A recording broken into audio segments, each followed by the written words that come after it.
Bismillahirrahmanirrahim. Assalamualaikum warahmatullahi wabarakatuh. Alhamdulillahi rabbil alamin. Wassalatu wassalamu ala asyrafil anbiya'i wal mursalin wa ala alihi wa sahbihi wa man tabi'ahu bi ihsanin ila yaumiddin, amma ba'd.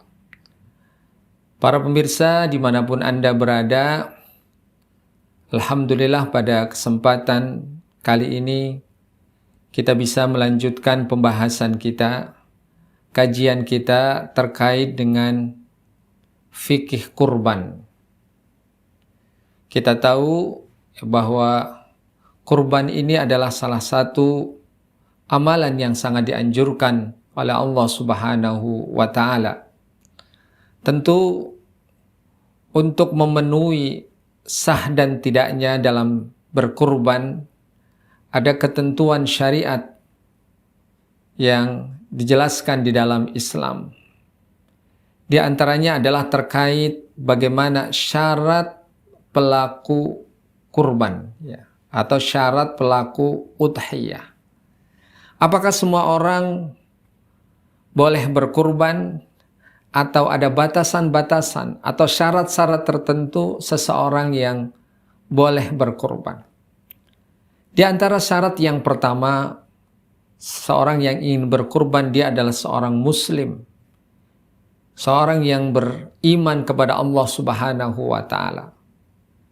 Karena seorang non-muslim yang berkurban, walaupun barangkali dia berkurban dengan banyaknya sapi atau kurban kambing dan lain sebagainya, tetapi ketika dia tidak beriman kepada Allah Subhanahu wa Ta'ala, maka kurbannya tidak diterima oleh Allah. Karena syarat kurban itu diterima adalah dia adalah seorang muslim. Kemudian yang kedua, di antara syarat pelaku udhiyah ini adalah dia berakal. Betul-betul bukan orang yang hilang akalnya, atau biasa kita sebut dengan orang gila. Dia berkorban betul-betul tahu bahwa ini adalah perintah dari Allah Subhanahu wa Ta'ala. Dengan kesadarannya, dengan akalnya dia melaksanakan ibadah ini. Maka kalau ada orang gila misalnya, dia melaksanakan kurban, walaupun barangkali disuruh oleh orang lain, tetapi ketika akalnya tidak sempurna, maka kurbannya tidak sah. Nah, kemudian yang ketiga, memiliki hewan kurban pada hari penyembelihan. Ini tentu menjadi syarat, karena orang yang tidak punya hewan kurban, apa yang akan dikurbankan? Maka ini menjadi syarat seorang bahwa dia memiliki hewan kurban. Nah, bagaimana dengan anak kecil? Saat ini kita tahu banyak sekali di lembaga-lembaga pendidikan atau di sekolah yang menyarankan anak didiknya untuk berkorban.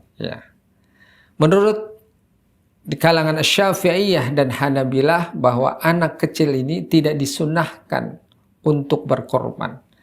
Jadi kalau misalnya di lembaga-lembaga pendidikan ada anjuran untuk berkorban, ini sebagai pembelajaran saja. Walaupun sebenarnya mereka tidak masuk kategori orang-orang yang disunahkan.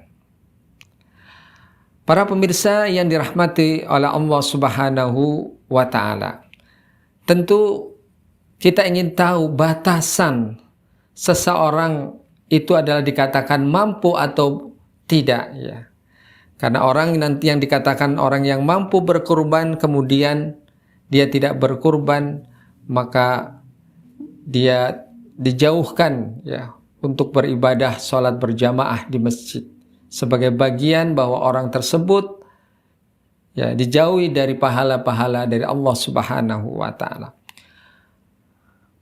Para ulama berbeda pandangan, berbeda pendapat terkait batasan mampu bagi orang yang berkurban.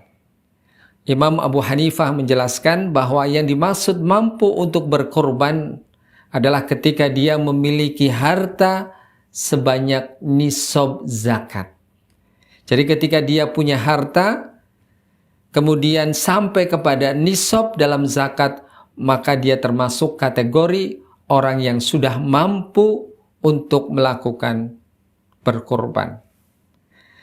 Sedangkan Imam Malik menjelaskan tentang bagaimana batasan seseorang untuk berkorban.